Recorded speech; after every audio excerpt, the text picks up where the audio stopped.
محاسنه وجوهر الحسن فيه غير منقاسم محمد تاج رسل الله قاطبة محمد صادق الأقوال والكلم محمد ذكره روح لأنفسنا محمد شكره فرد على الأمم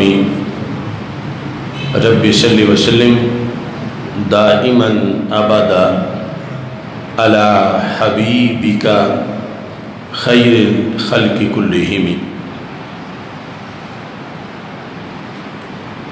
اللہ تبارک و تعالی جل جلالہ وعم نوالہ واتم برہانہ وعظم شانہ وجل ذکرہ وعز اسمہ کی حمد و ثناء اور حضور سرور کائنات مفخر موجودات زینت بزم کائنات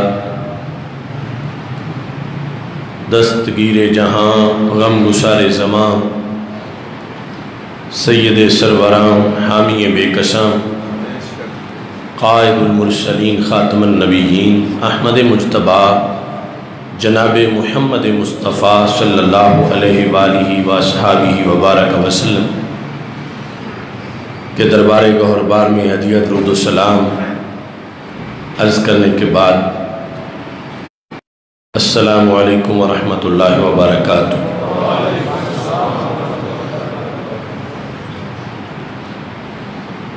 رب ذوالجلال کے فضل اور توفیق سے آمد رمضان سے ایک دن پہلے جمعۃ المبارک کے مقدس لمحات میں اجتماع جمعۃ المبارک میں مرکز صراط مستقیم جامع مسجد رضا مجتبی میں ہم سب کو شرکت کی سعادت حاصل ہو رہی ہے۔ میری دعا ہے خالق کائنات جل جلالہ صحت و عافیت کے ساتھ ہمیں ماہ رمضان المبارک میں روزے رکھنے، تراویح پڑھنے اور دیگر اعمال صالحہ کی توفیق عطا فرمائے۔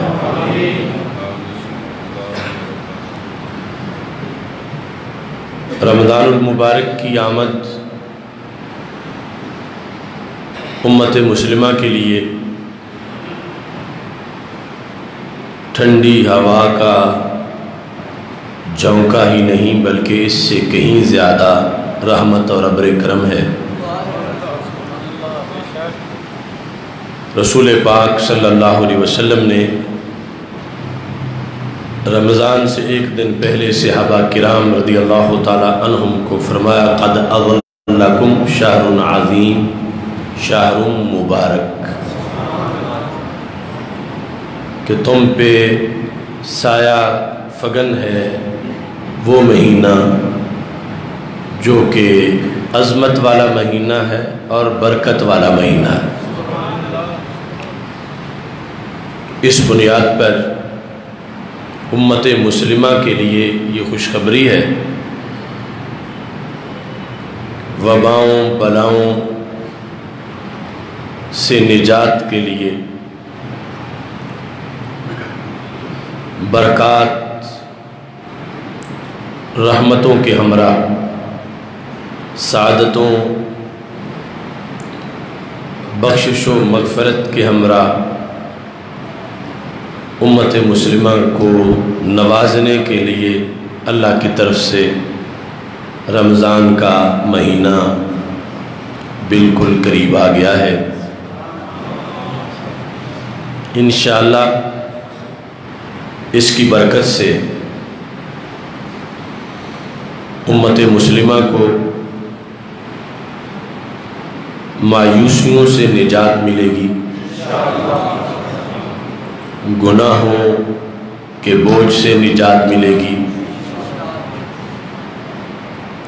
رزق میں اضافہ ہوگا،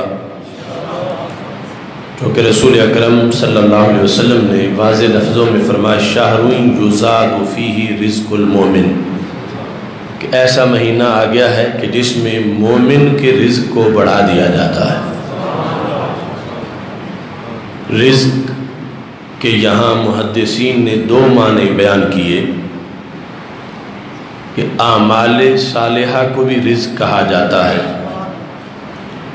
اور دوسرا رزق کا جو عرف میں معنی سمجھا جاتا ہے وہ بھی مراد ہے کہ اس مہینے میں مومن کو اعمال صالحہ کی زیادہ توفیق میسر آتی ہے، اور عام مہینوں کے مقابلہ میں اس مہینے کے اندر نیکی کا کام کرنا آسان ہوتا ہے اور مومن زیادہ نیکیاں کما لیتا ہے۔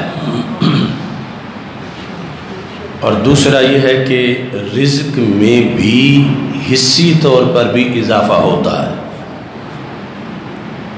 تو جن حالات میں امت مسلمہ گزر رہی ہے، لاک ڈاؤن کی وجہ سے رزق کی بندش کا سامنا ہے، تو انشاءاللہ رسول پاک صلی اللہ علیہ وسلم کے فرمان کے مطابق یقیناً رمضان آنے سے رزق میں اضافہ ہوگا۔ وہ اضافہ اعمال صالحہ کے لحاظ سے بھی اور وہ رزق کی حصی اور معنوی برکت کے لحاظ سے بھی امت مسلمہ کو اضافہ اللہ کے فضل سے میسر آئے گا۔ نبی اکرم نور مجسم شفیع معظم صلی اللہ علیہ وسلم نے اس سلسلہ میں مزید یہ بھی ارشاد فرمایا لو یعلم العباد ما فی رمضان، اگر بندوں کو پتہ چل جائے کہ رمضان المبارک میں کیا کچھ ہے، لتمنت امتی، تو ضرور میری امت یہ تمنا کرتی ان یکون السنہ کلہا، کہ رمضان مہینہ نہ ہو بلکہ رمضان پورا سال ہو۔ اگر امت کو پتہ چل جائے کہ اس میں امت کو کیا کچھ ملتا ہے، تو لوگ کہیں پھر 29 یا 30 دن ہی نہیں، ہمیں پورے سال میں ہی ضرورت ہے کہ یہ ایسا موسم مہینے میں نہیں پورے سال میں ہی برقرار رہے کہ جس کے اندر اس قدر نوازشات ہے۔ نبی اکرم نور مجسم شفیع معظم صلی اللہ علیہ وسلم نے رمضان کی خوشخبریاں سناتے ہوئے ساتھ رمضان المبارک کا جو حساس وقت ہے اس کی طرف بھی متوجہ کیا۔ جو چیز زیادہ قیمتی ہو وہ زیادہ حساس بھی ہوتی ہے۔ مثلا شب قدر 1000 مہینے سے بہتر ہے، تو بہت قیمتی رات ہے، اس کی نوازشات بہت زیادہ ہیں، تو پھر حساس بھی بڑی ہے۔ اگر وہ رات گناہوں میں معاذ اللہ گزری تو پھر نقصان بھی بہت زیادہ ہوگا۔ جس لحاظ سے نیکی میں کثرت ہے، اگر کسی نے حق اس کا نہ ادا کیا تو پھر خسارہ بھی بہت زیادہ ہوگا۔ تو رسول اکرم صلی اللہ علیہ وسلم نے فرمایا فاتقوا شہر رمضان، رمضان کے مہینے سے ڈر کے رہو۔ فاتقوا شہر رمضان، رمضان کے مہینے سے ڈرو، یعنی یہ ایسی حساس چیز ہے کہ اس سے ڈرنا چاہیے، خطرہ بھی بڑا ہے۔ فاتقوا شہر رمضان، رمضان کے مہینے سے تم ڈر کے رہو۔ کیوں؟ فرمایا فَإِنَّهُ شَهْرُ اللَّهِ، چونکہ یہ اللہ کا مہینہ ہے۔ یعنی ڈرنے کی جو وجہ بیان کی کہ اس کا ایک ایک دن بڑا قیمتی ہے، ڈر کے رہو کہیں غفلت نہ ہو جائے، ڈر کے رہو کہیں کوئی نماز نہ چھوٹ جائے، ڈر کے رہو کہیں روزے میں کوئی کمی نہ آئے، ڈر کے رہو کہیں تراویح میں سستی نہ ہو، ڈر کے رہو کہیں اس مہینے میں تم معصیت اور نافرمانی کی طرف نہ چل نکلو۔ ڈر ڈر کے رہو کہ یہ بڑا حساس وقت ہے، کیونکہ فَإِنَّهُ شَهْرُ اللَّهِ، یہ اللہ کا مہینہ ہے۔ اور فرمایا لَكُمْ أَحَدَ عَشَرَ شَهْرًا، تمہارے لیے 11 مہینے ہیں، ایک اللہ کا ہے۔ لَكُمْ أَحَدَ عَشَرَ شَهْرًا، تمہارے لیے 11 مہینے ہیں۔ کس لحاظ سے؟ تَأْكُلُونَ فِيهِ وَتَشْرَبُونَ، کہ جن مہینوں میں دن کے وقت تم کھاتے بھی ہو پیتے بھی ہو، تو یہ اس لحاظ سے 11 مہینے تمہارے لیے ہیں، اور ایک مہینہ سال میں اللہ کے لیے ہے۔ یعنی دن کا وقت جو ہے اس کے اندر کھانا پینا اللہ کی طرف سے منع کر دیا گیا۔ انشاءاللہ جب اگلا جمعہ ہوگا تو اس وقت سب پہ پابندی ہوگی کھانے پینے پر۔ وہی چیز جو آج کھانا جائز ہے اس دن اگلے جمعے روزے کی وجہ سے ناجائز ہوگی، ممنوع ہو جائے روزے کی وجہ سے۔ تو رسول پاک صلی اللہ علیہ وسلم فرماتے ہیں لَكُمْ أَحَدَ عَشَرَ شَهْرًا، تمہارے لیے 11 مہینے ہیں، تَأْكُلُونَ فِيهِ وَتَشْرَبُونَ، تم اس میں کھاتے بھی ہو پیتے بھی ہو، وَتَلَذَّذُونَ، اور تم اس میں لذت اٹھاتے ہو 11 مہینوں میں۔ وَجَعَلَ لِنَفْسِهِ شَهْرًا، رب نے اپنے لیے ایک ہی مہینہ رکھا ہے، تمہارے لیے 11 مہینے ہیں، اور ایک مہینہ رب ذوالجلال نے اپنے لیے رکھا ہے۔ یہ ذکر کر کے سرکار نے پھر فرمایا فَاتَّقُوا شَهْرَ رَمَضَانَ، پھر رمضان سے ڈر کے رہو کہ رب ذوالجلال نے 11 مہینے تمہیں کھلی چھٹی دی ہے۔ کھلی اس لحاظ سے کہ جو حلال چیزیں ہیں اللہ کی طرف سے دن میں جس گھڑی چاہو کھا پی سکتے ہو، حرام کی تو وہاں بھی پابندی ہے 11 مہینے میں بھی، لیکن جو حلال ہیں اس مہینے میں وہ حرام تو نہیں لیکن ممنوع ہو جائے گی، منع ہو جائے گی اللہ کی طرف سے کہ اب تم وہ چیز کھا پی نہیں سکتے، اور لذت اٹھانا جو پہلے تھا اب وہ اللہ کی طرف سے اسے روک دیا گیا۔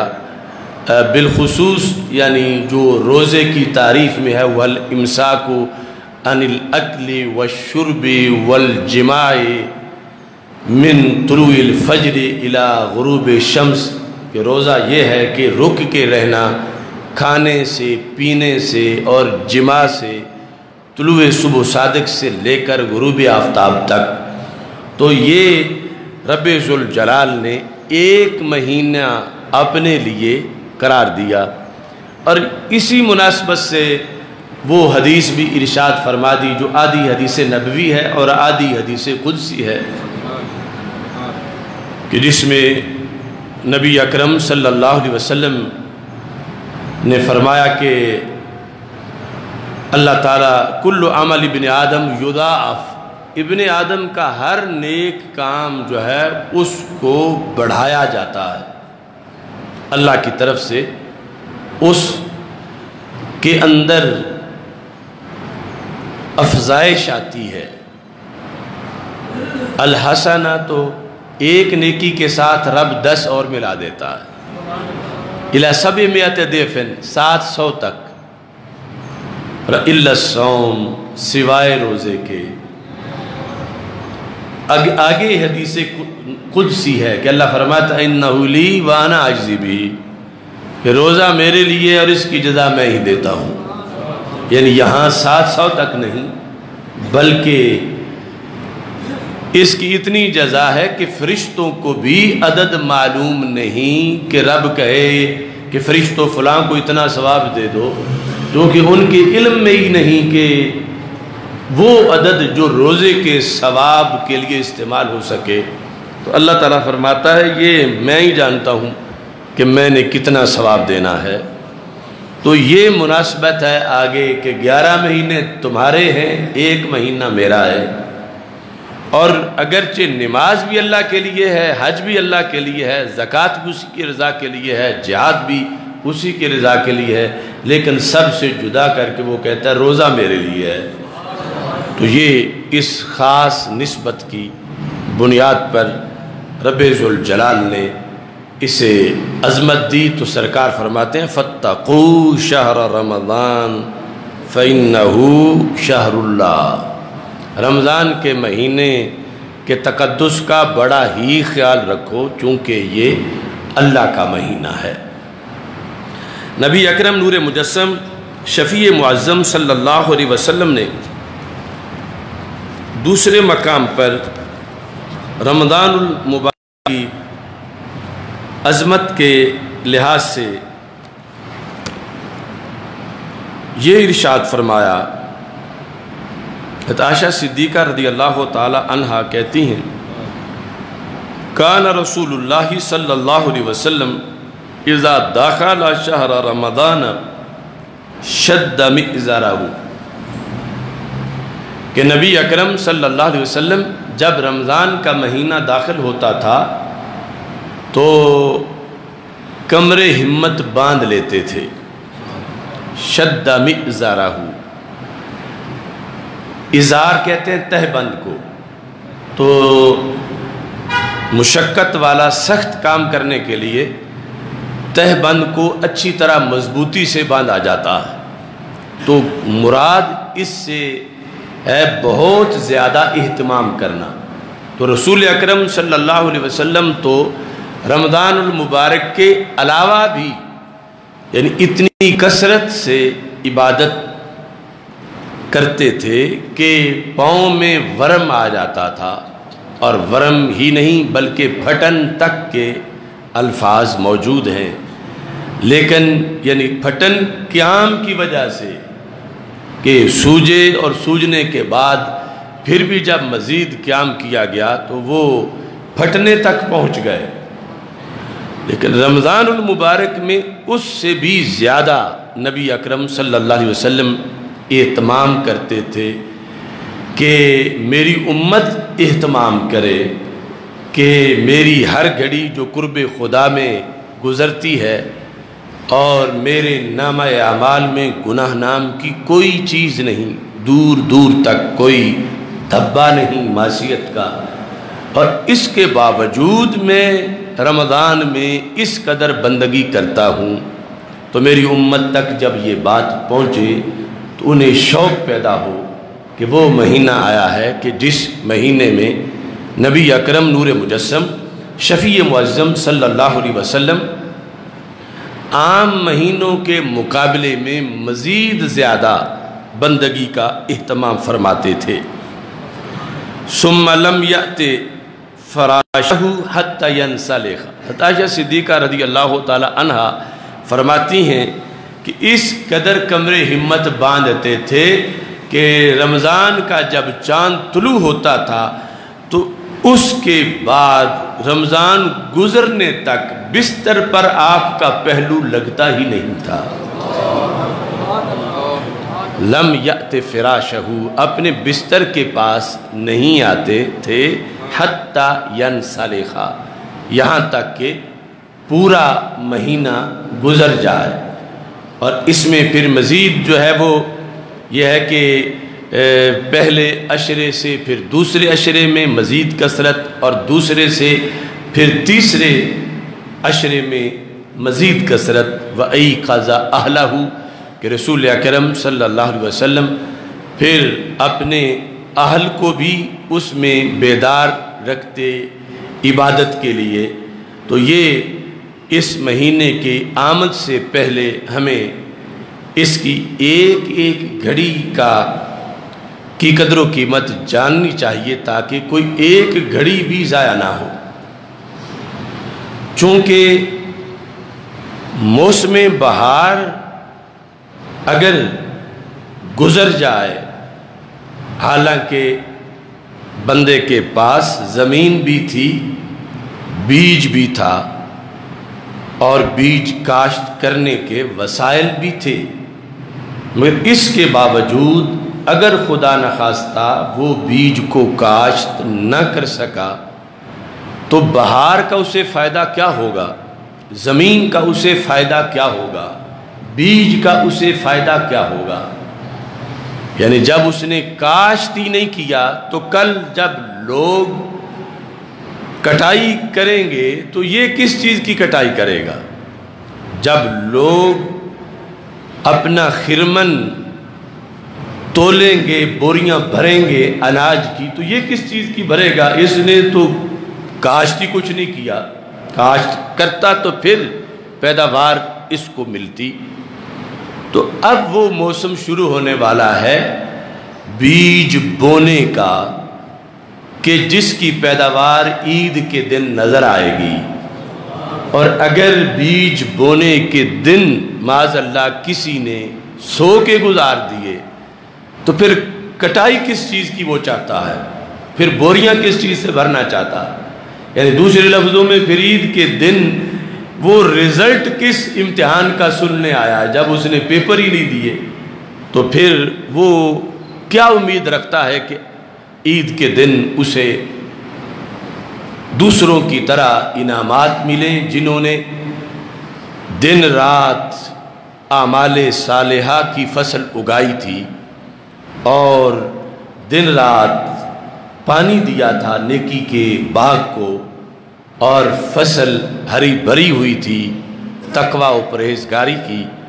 اس بنیاد پر نبی اکرم نور مجسم شفیع معظم صلی اللہ علیہ وسلم نے رمضان کی قدر و قیمت بیان کی، اور پھر بھی جتنی بھی بیان ہوئی، جو ہم ساری زندگی بیان کرتے رہیں، پھر بھی حق نہیں ادا ہوتا، کیونکہ سرکار دو عالم صلی اللہ علیہ وسلم فرماتے ہیں اگر میری امت جان لے کہ کیا کچھ ہے رمضان میں، وہ ما فی رمضان کا جو لفظ ما ہے وہ ہمیں پھر بھی معلوم نہیں ہو سکے گا ساری زندگی بیان کر کر کے بھی، کہ وہ اگر پتہ چلے تو پھر واقعی سب تمنا کریں کہ کاش کہ ساری عمر ہی رمضان رہے، کیونکہ سارا سال رمضان کا تو یہی مطلب ہوگا پھر کہ ساری عمر رمضان رہے۔ اس سے پتہ چلا کہ ابھی بہت کچھ باقی ہے، کہ رمضان کی فضیلت تو وہ ہے مگر لفظوں میں وہ بیان نہیں ہو سکتی۔ سرکار دو عالم صلی اللہ علیہ وسلم نے بہت کچھ بیان کر دیا، وہ بھی اتنا ہے کہ ہم سمجھیں تو قیامت تک وہ خوراک بھی ختم نہ ہو، لیکن پھر بھی فرمایا کہ جو کچھ اس میں ہے اگر امت کو پتہ چل جائے تو پھر وہ تمنا کرے کہ اللہ سارا سال ہی رمضان قرار دے دے۔ نبی اکرم نور مجسم شفیع معظم صلی اللہ علیہ وسلم نے اس سلسلہ میں ایک مقام پر یہ بھی ارشاد فرمایا، بہقی شعب ایمان میں اس کو ذکر کیا گیا ہے کہ رسول پاک صلی اللہ علیہ وسلم نے روزے دار کو اس لحاظ سے بھی مزید نوازا کہ اگر سارے ہی رکھ رہے ہوں تو پھر تو ویسے آسانی ہے، کیونکہ جب ماحول بنا ہوا ہو تو سب کے لیے آسانی ہوتی ہے۔ اب یہی روزہ رمضان کے بعد رکھنا کیوں مشکل ہو جاتا ہے؟ یعنی نفلی روزہ یا شوال کے جو 6 روزے ہیں، کہ اس وقت ماحول نے روزہ نہیں رکھا ہوتا، یعنی گھر میں باقی افراد کا روزہ نہیں ہے، سب کا یا بعض کا، محلے میں نہیں ہے، مسجد میں نہیں ہے، تو اس وجہ سے پھر اس وقت رمضان کے مقابلے میں روزہ رکھنا مشکل ہو جاتا ہے۔ اور اگر خدا نخواستہ کہیں ایسا ماحول ہو کہ رمضان میں بھی کچھ لوگ کسی گھر میں روزہ نہیں رکھتے یا کسی دفتر میں روزہ نہیں رکھتے یا کہیں کسی سوسائٹی کے اندر روزہ نہیں رکھتے، تو اب اس روزے دار کو مشکل پیش آتی ہے کہ دفتر میں یہ اکیلا اس نے روزہ رکھا ہے، باقی کھا پی رہے ہیں، تو اس کو اس لحاظ سے اب زیادہ آزمائش سے گزرنا پڑتا ہے کہ بار بار اسے کھانے پینے کا خیال آتا ہے اور اس کو پھر اپنے آپ کو سمجھانا پڑتا ہے، اور یہ جو صورتحال بنتی ہے تو نبی اکرم نور مجسم شفیع معظم صلی اللہ علیہ وسلم نے اس لحاظ سے بھی امت کی رہنمائی کی، اور پھر وہ صرف ایک مسئلے میں نہیں، وہ ہر مسئلے میں امت کی رہنمائی قرار پائی ہے۔ سرکار دو عالم صلی اللہ علیہ وسلم ارشاد فرماتے ہیں وَتَسْتَغْفِرُ لَهُ الْمَلَائِكَةُ مَا أُكِلَ عِنْدَهُ، کہ روزے دار کے پاس جب تک کھایا جا رہا ہو، اس نے تو روزہ رکھا ہے، باقی کھا رہے ہیں، تو جب باقی کھائیں تو اس کے روزے کا درجہ بڑھتا جاتا ہے، یعنی جب ماحول میں باقی کھائیں تو اس کے روزے کا درجہ کس طرح بڑھتا ہے؟ سرکار دو عالم صلی اللہ علیہ وسلم فرماتے ہیں اگر اس کے پاس کسی نے 10 منٹ کھانا کھایا تو 10 منٹ رب نے فرشتوں کی ڈیوٹی لگائی کہ تم اس کے گناہوں کی بخشش کی دعا کرو، کیونکہ یہ کھانے والوں کے درمیان میں روزہ رکھ کے بیٹھا ہوا ہے۔ اگر اس کے پاس کسی نے گھنٹہ کھایا تو اس کا مزید درجہ بڑھ گیا کہ رب نے فرشتوں کو 1 گھنٹہ ڈیوٹی لگا دی کہ اس کے لیے مزید دعائیں مانگو، کہ یہ بے روز لوگ جو ہیں ان کے درمیان روزہ رکھ کے بیٹھا ہوا ہے۔ اس بنیاد پر نبی اکرم نور مجسم شفیع معظم صلی اللہ علیہ وسلم کے سامنے چونکہ ہر قسم کے حالات تھے قیامت تک کے، تو ہر جہت سے حوصلہ افزائی فرمائی۔ اگر سارے رکھ رہے ہیں تو اس میں یقیناً نور علی نور ہے، مگر اگر بعض جب نہیں رکھتے تو اس صورتحال کے اندر جو رکھ رہا ہے اس کے روزے کا ریٹ بڑھ گیا ہے، یعنی عام سیزن میں جب سارے رکھ رہے ہوں تو پھر روزے کا وہ درجہ نہیں جو اس وقت درجہ ہے کہ جب دوسرے نہیں رکھ رہے اور یہ پھر بھی رکھ رہا ہے۔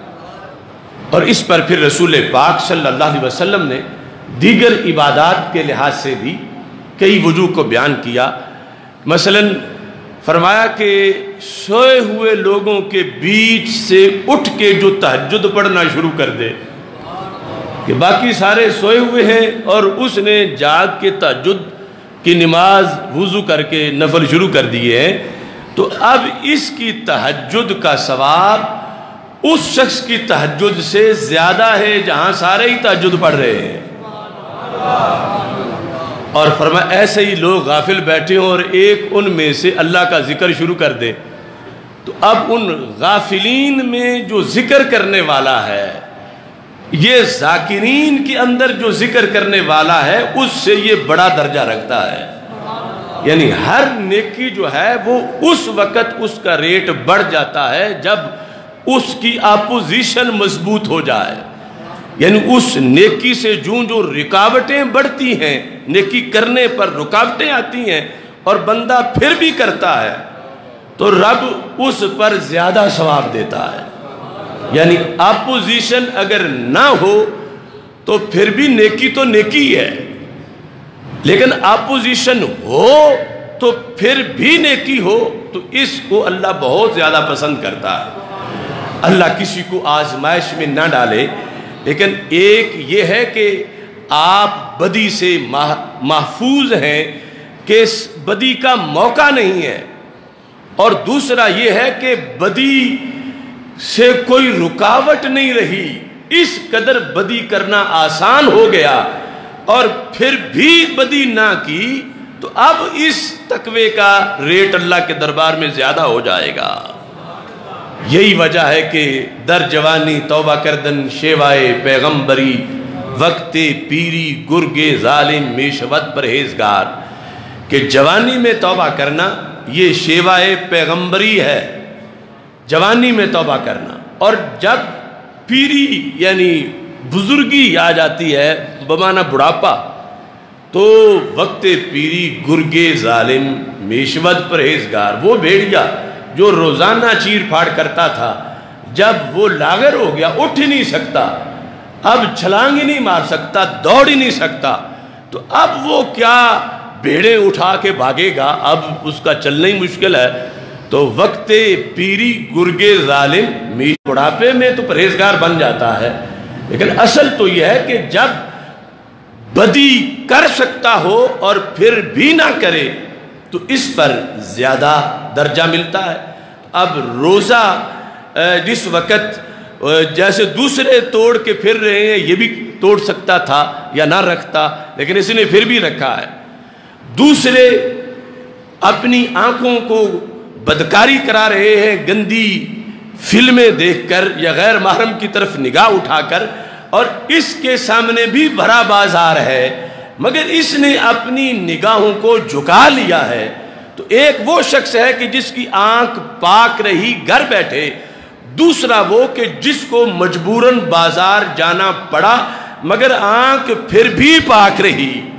تو اب اس کا اپوزیشن کے اندر بھی اپنے تقوی کو بچا کے رکھنا اس کا بہت بڑا مرتبہ و مقام ہے۔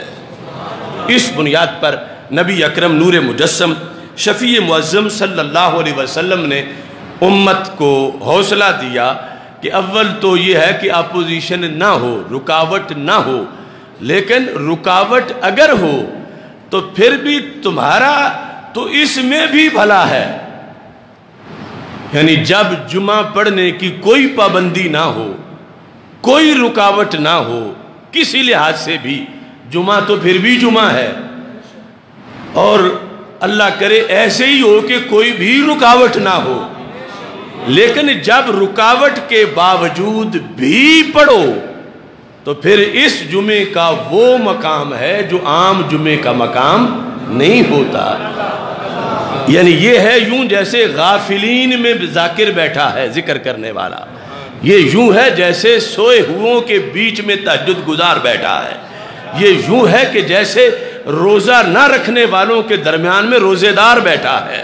تو اس بنیاد پر مومن کی تو پانچوں گھی میں ہے، تو کبھی بھی مومن کو نا امید اور مایوس نہیں ہونا چاہیے، اس واسطے کہ یہ امت ہے ہی ایسی کہ نبی اکرم نور مجسم شفیع معظم صلی اللہ علیہ وسلم نے ہر جہت میں اس کے لیے حالات کے لحاظ سے اس کے درجات کا اعلان کیا ہے، اور اس کے لیے ایسی رہنمائی کی ہے کہ جس سے یہ نا امید نہیں ہوتا، جس سے یہ پریشان نہیں ہوتا، بلکہ اس کی مایوسیں، اس کی امیدیں ہمیشہ ہری بھری رہتی ہیں۔ کوئی روکتا ہے تو پھر علیحدہ میرٹ ہے، نہیں روکتا تو پھر علیحدہ موج ہے۔ تو اس بنیاد پر نبی اکرم نور مجسم شفیع معظم صلی اللہ علیہ وسلم نے ہر جہت میں اتنے جامع فرمان اس امت کو عطا کیے، اس قدر جامع طریقے سے کہ جو اگر اپوزیشن اور رکاوٹ نہیں بنتی تو پھر بھی ظاہر ہے کہ بڑی آسانی ہے، نیکی ہے، لیکن اگر بنتی ہے تو اس کے سامنے جو لیٹ نہ جائے، بلکہ اس کے ہوتے ہوئے بھی جو عمل کر کے دکھائے اپنا طریقہ اسلام کا جو ہے، تو اس پر رب ذوالجلال عام دنوں کے مقابلے میں زیادہ ثواب عطا فرماتا ہے۔ اس وقت رمضان المبارک کی آمد سے قبل آج کا یہ ہمارا جمعہ، اس میں تراویح کی ادائیگی کے لحاظ سے مکمل تیاری ذہنی طور پر ہونی چاہیے، اور جس پر امت کا اجماع ہے وہ 20 رکعت تراویح ہے۔ قیام اللیل اور چیز ہے، تہجد اور چیز ہے، تراویح اور چیز ہے۔ اور صحابہ رضی اللہ تعالی عنہم حضرت عمر فاروق رضی اللہ تعالی عنہ کے عہد میں جس پر سارے صحابہ کا اجماع ہوا وہ 20 رکعت ہیں. اگر کم ہوتی تو حضرت عمر رضی اللہ تعالیٰ عنہ کو کوئی صحابی تو کہتے. وہاں تو ایک عورت کو بھی بات کرنے کی اجازت تھی کہ جب امیر المومنین نے حق مار مقرر کیا، ابھی ممبر سے نیچے نہیں اترے تھے تو عورت نے آ کے روک لیا کہ اللہ تعالیٰ نے لفظ قنطار بولا ہے جس کا مطلب ہوتا ہے ڈھیر مال، ڈھیر درہم و دینار کا ڈھیر. تو تم کس طرح معین کر سکتے ہو جب رب قنطار فرما رہا ہے؟ تو امیر المومنین فوراً ممبر پہ چڑھے تو فرمایا کہ اصابت المرأۃ واخطا الرجل، مرد نے غلطی کی، عورت نے مسئلہ صحیح بتا دیا. تو اگر کوئی بھی اس میں سکم ہوتا 20 رکعت میں تو کوئی تو صحابی بولتے کہ امیر المومنین آپ کیا کر رہے ہیں. جب کوئی بھی نہیں بولا اور سب متفق ہوئے 20 رکعت پر. اور ہمیشہ اس سال سے پہلے 14 صدیوں مسجد نبوی شریف اور مسجد حرام میں 20 رکعت ہی پڑھی گئی ہے. یہ باقاعدہ دونوں مساجد کی تاریخ تراویح کی مرتب کی گئی ہے. کبھی بھی وہاں 8 نہیں ہوئی، ہمیشہ 20 پڑھی گئی ہے. اور اب 10 پر ایک نیا قول کیا جا رہا ہے. اور یہ عجیب صورتحال ہے. کرونا بھی عجیب پڑھا لکھا کرونا ہے، اس کی عادتیں بھی بڑی عجیب ہیں. یعنی وہاں سعودی عرب میں یہ تب حملہ کرتا ہے کہ جب 10 کے بعد مزید 10 پڑھی جائیں. تو انہوں نے کہا کہ ویسے تو ساتھ کھڑے ہو کے پڑھ لیتے ہیں لیکن حملہ اس نے تب کرنا ہے جب اگلی 10 پڑھی تھی. اور پاکستان میں 20 پر حملہ نہیں کرتا، 10 کے بعد بھی نہیں کرتا، لیکن ساتھ کھڑے کھڑے ہوں تو پھر کر جاتا ہے. یعنی کرونا کا اپنا اپنا انداز ہے، جبکہ ہمارا تو ایک ہی دین ہے. عرب عجم کا دین ایک ہے، سردی گرمی کا دین ایک ہے، پڑھے ہوئے ان پڑھ کا دین ایک ہے. بشرطے کہ ہو کوئی دیندار. تو اس بنیاد پر اب دیکھو وہاں کل تراویح ہوئی ہے تو انہوں نے درمیان میں گیپ نہیں رکھا، درمیان میں کوئی خالی جگہ نہیں تھی. اور ہمیں جو ادھر کہتے ہیں کہ ان کی تقلید کرو، ان کو دیکھو، ان کو دیکھو، تو اب ہم حکومت وقت کہتے ہیں کہ اب بھی ان کو دیکھو. اب یہاں یعنی کبھی زگ زیگ دین بنایا ہو، کبھی ادھر سے چلتے ہیں، کبھی ادھر سے گزر جاتے ہیں، کبھی ادھر سے گزر جاتے ہیں. تو اصل پہ قائم رہیں تو پھر سجدہ ساو نہیں کرنا پڑتا. اور دیکھو آج کے نوا وقت میں یہ خبر چھپی ہے، ہم مسلمانوں کے لیے مقام غور ہے. ہندوؤں کا ایک تہوار آ رہا ہے جس کا نام ہے امرناتھ یاترا. وہ 43 دن ہوگا اور 43 دن اس میں اجتماع عام ہوگا. تو مودی نے جب اسے کینسل کرنے کا کہا تو RSS اور دیگر ہندو کھڑے ہونے کا ہم یہ نہیں کینسل ہونے دیں گے. وہ اپنی یاترا کر رہے ہیں، مسجدیں بند کروائی مودی نے، مگر RSS نے اعلان ہو جانے کے بعد سٹینڈ لے لیا. جب اس یاترا کو منسوخ کرنے کا اعلان کیا گیا تو 5 منٹ بعد اعلان مودی کو واپس لینا پڑا. کہو نا یہ ہمارا مذہب ہے، ہم نے کرنا ہے، جو کچھ ہوتا ہے ہو جائے. ڈوب مرنے کا مقام ہے ان لوگوں کا جو روزانہ ایک نئی منطق گھڑتے ہیں اور پھر اس پر وہ باطل مذہب والے وہ کروڑ بار جھوٹے وہ کرونا کے سامنے نہیں لیتے. وہ کہتے ہم نے اپنی یاترا کرنی، حالانکہ وہ 30 دن نہیں 43 دن ہے. اور 43 دن انہوں نے کہا ہم نے کرنی ہے، جو کچھ ہوتا ہے ہو جائے. اور ادھر یہ صورتحال ہے کہ 30 دن رمضان حرمین شریفین خالی پڑے ہیں. اصل تو وہاں سے مسئلہ، وہاں سے لوز ہوا، وہ لیٹے تو ساری دنیا پر فطور آیا۔ کرونا وائرس تک رہے تو ایک بیماری ہے، آتی جاتی رہتی ہے، مگر کرونا وائرس کو کرونا فوبیا بنا دیا گیا ہے۔ اور یہ یاد رکھیں، پہلا ہتھ کنڈا ویسٹ کا تھا 9/11 کہ جس کی آڑ میں انہوں نے ہر مسلم کنٹری کو اجاڑا۔ 9/11 کی آڑ میں کہ حملہ افغانستان پر، حملہ وزیرستان پر، حملہ ایران پر، حملہ عراق پر، شام پر، مصر پر، الجزائر پر، یمن پر، کھنڈر بنا دیا بستے ہنستے شہروں کو کہ 9/11 کے مجرم یہاں چھپے ہوئے ہیں، ہم یہاں پر بمباری کریں گے۔ اس سے بھی بڑا حملہ ہے اس وقت کا کہ بیماری کی آڑ میں لٹا دو مسلمانوں کو،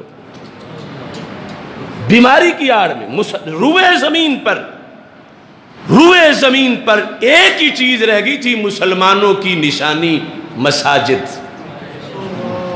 داڑیاں سکھوں نے بھی رکھ لیں اور لباس انہوں نے بھی، یہودیوں نے بھی پہن لیے، کھلی مسجد میں نماز، یہ زندہ اسلام کی دلیل قرار پائی پورے روئے زمین پر۔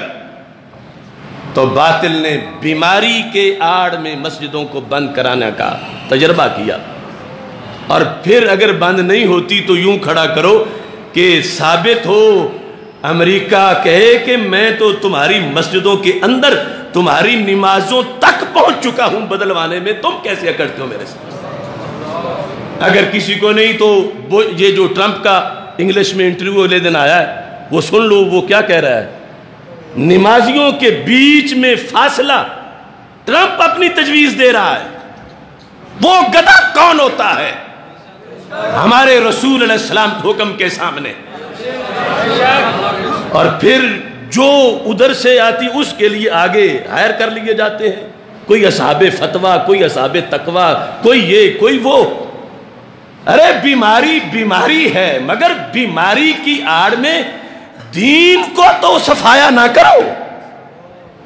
شاعر اسلام دین، نماز، تراویح، صف، فرشتوں کی بنی ہوئی تصویر پر مسلم امہ کی صف، سرکار کا حکم تراسو تراسو تراسو، مل کے کھڑے ہو، مل کے کھڑے ہو، مل کے کھڑے ہو۔ کون جواب دے گا سرکار کو صلی اللہ علیہ وسلم؟ سرکار نے اس کو جس نے صف کے پیچھے علیحدہ نماز پڑھی، آگے جگہ موجود تھی، فرمایا اعد صلاتک، نماز پھر پڑھ، فإنہ لا صلاۃ لک، تیری کوئی نماز نہیں ہوئی۔ کون جواب دے گا ان حدیثوں کا؟ تو اس بنیاد پر سونا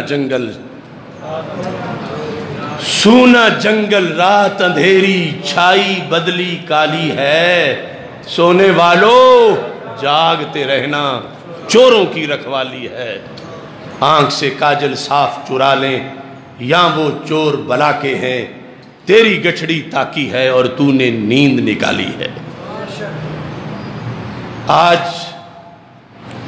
ہمارے آستانہ عالیہ مقدسہ کیلاں شریف کے سجادہ نشین عالمی مبلغ اسلام، ہمارے بہت بڑے سرپرست تحریک صراط مستقیم اور تحریک لبیک یا رسول اللہ صلی اللہ علیہ وسلم کے تحفظ ناموس رسالت کے سارے محاذوں پر ہمارا ساتھ دینے والے حضرت پیر سید عظمت علی شاہ صاحب بخاری المعروف چنجی سرکار، سجادہ نشین آستانہ عالیہ مقدسہ کیلاں شریف، وہ وصال فرما چکے ہیں اور ابھی 4:30 بجے ان کی نماز جنازہ ہے۔ آپ کو بھی میں شرکت کی دعوت دیتا ہوں، میں خود بھی انشاءاللہ ابھی فوراً وہاں پہنچوں گا، اور پھر 7:30 بجے منڈی بہاؤالدین میں میرے خالہ زاد بھائی استاذ العلماء حضرت علامہ محمد مظہر قیوم صاحب رحمہ تعالی، آج ابھی رستے میں تھا میں تو ان کا وصال ہو گیا، ابھی یہاں سے میں پھر ان کی نماز جنازہ میں شرکت کروں گا۔ وہ بھی بڑے ایک منفرد انسان تھے اس عہد کے اندر، اور دنیا میں جو حالات حاضرہ کی ہزاروں آلودگیاں ہیں، ان سے اپنے آپ کو بچا کے آج وہ دنیا سے چلے گئے۔ بڑے عظیم انسان تھے، اور ہمارا یہ ہوش سنبھالنے کے بعد آج تک کا وقت اکٹھا گزرا، بڑے ہی پارسا تھے۔ ہمارے پروگراموں کے اندر تصویر سے وہ بہت زیادہ محفوظ رہتے تھے، سرخ داڑھی تھی ان کی۔ اللہ تعالیٰ ان کو بھی جوار رحمت میں جگہ عطا فرمائے، اور ان کے بچوں کو رب ذوالجلال اپنی رحمت کا سہارا عطا فرمائے۔ ہماری جو بڑی خالہ صاحبہ ہیں، ان کے وہ فرزند تھے، اور بکی شریف سے انہوں نے حفظ بھی کیا، درس نظامی بھی پڑھا، اور پھر پڑھاتے رہے۔ اللہ تعالیٰ سب کو عافیت میں رکھے۔ وآخر دعوایا